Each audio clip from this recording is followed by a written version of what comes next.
পরীক্ষায় টুকলিতে বাধা, বীরভূমের কলেজে তাণ্ডব পড়ুয়াদের। পরীক্ষায় টুকলিতে বাধা পেয়ে ভাঙচুর চালানোর অভিযোগ উঠল বীরভূমের মল্লারপুর টুরকু হাসদা লপসা হেমব্রম মহাবিদ্যালয়। বেঁকিয়ে দেওয়া হয়েছে সিলিং ফ্যান, ভেঙে দেওয়া হয়েছে শৌচাগারের কল। টুকলিতে বাধা দেওয়ায় ভাঙচুর, কলেজে ভেঙে বেঁকিয়ে দেওয়া হয়েছে সিলিং ফ্যানের ব্লেড। শৌচালয়ের পাইপ থেকে কল গায়েব, নাগারে পড়ে চলেছে জল। এই ছবি বীরভূমের মল্লারপুরের টুরকু হাসদা লপসা হেমব্রম মহাবিদ্যালয়। গতকাল ছিল বর্ধমান বিশ্ববিদ্যালয়ের বিএ জেনারেল দ্বিতীয় সেমিস্টারের শিউরির বিদ্যাসাগর কলেজের পরীক্ষার্থীদের সেট পড়েছে মল্লারপুরের টুরকু হাসদা লপসা হেমব্রম মহাবিদ্যালয়। কলেজ সূত্রে খবর, বুধবার পরীক্ষা চলাকালীন বেশ কয়েকজন পরীক্ষার্থীর থেকে মোবাইল ফোন উদ্ধার করে বাজেয়াপ্ত করা হয়। অভিযোগ, টুকলি করতে না পেরে সেই আক্রোশে পরীক্ষার্থীদের একাংশ কলেজে ভাঙচুর চালান। পরীক্ষার হলে 2টি সিলিং ফ্যান ভেঙে বেঁকিয়ে দেওয়া হয়েছে। শৌচাগারে কলও ভাঙা। বৃহস্পতিবার দুপুরে 3টে নাগাদ কলেজের সিসি ক্যামেরায় দেখা গেল সেই ছবি। গত মঙ্গলবার বর্ধমান বিশ্ববিদ্যালয়ের সেমিস্টার 2 এর পরীক্ষা ছিল আমাদের কলেজের সেন্টার হিসেবে, এবং আমাদের কলেজের একটি গুরুত্বপূর্ণ সেন্টার। এই কলেজে শিউরি বিদ্যাসাগর কলেজের ছেলেমেয়েরা আসে এবং তারা পরীক্ষা দেয়।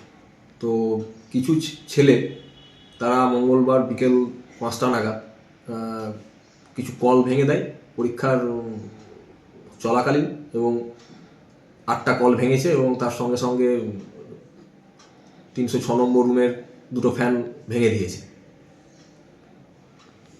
তো ছাত্রছাত্রীদের যে অভিযোগ আছে যে মল্লারপুর কলেজের মানে সব ছাত্রছাত্রীদের সমস্ত জায়গায়, দেহের সমস্ত জায়গায় হাত ভরে তল্লাশি করা হয়েছে। না, এটা তো পুরো ভ্রান্ত অভিযোগ।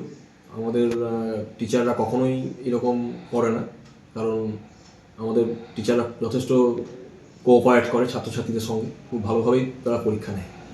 ওরা যে এটা অভিযোগ করছে, আমরা অভিযোগটা মিথ্যা অভিযোগ। আমার কাছে এরকম কোনো তথ্য নেই। দেহের বিভিন্ন অংশে হাত না, এরকম কোনো তথ্য নেই। আমি দায়িত্ব নিয়েই বলছি।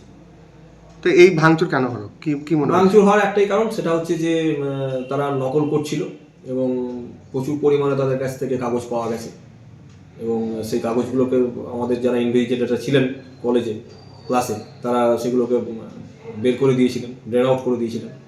আর কিছু মোবাইল নিয়েও তারা ঢুকেছিল, সেই নিয়েও তর্কাতর্কি হয়। কারণ আপনারা জানেন যে মোবাইল নিয়ে পরীক্ষা কেন্দ্রে ঢোকা যায় না, ইউনিভার্সিটির যে রুলস আছে। তো সেই মোবাইলটাও আমরা আমাদের যারা ইনভেস্টিগেটরের দায়িত্বে ছিলেন তারা মোবাইল নিয়েছিলেন এবং বাজেয়াপ্ত করেছিলেন। সেই রাগ থেকে তারা এগুলো করেছে। গত বছর এরকম ঘটনা ঘটেছিল। আমি শিউরি বিদ্যাসাগর কলেজের প্রিন্সিপাল স্যারের সঙ্গে কথা বলেছিলাম গতদিন। তাকে বলেছিলাম এই ব্যাপারে উচিত ব্যবস্থা নিতে।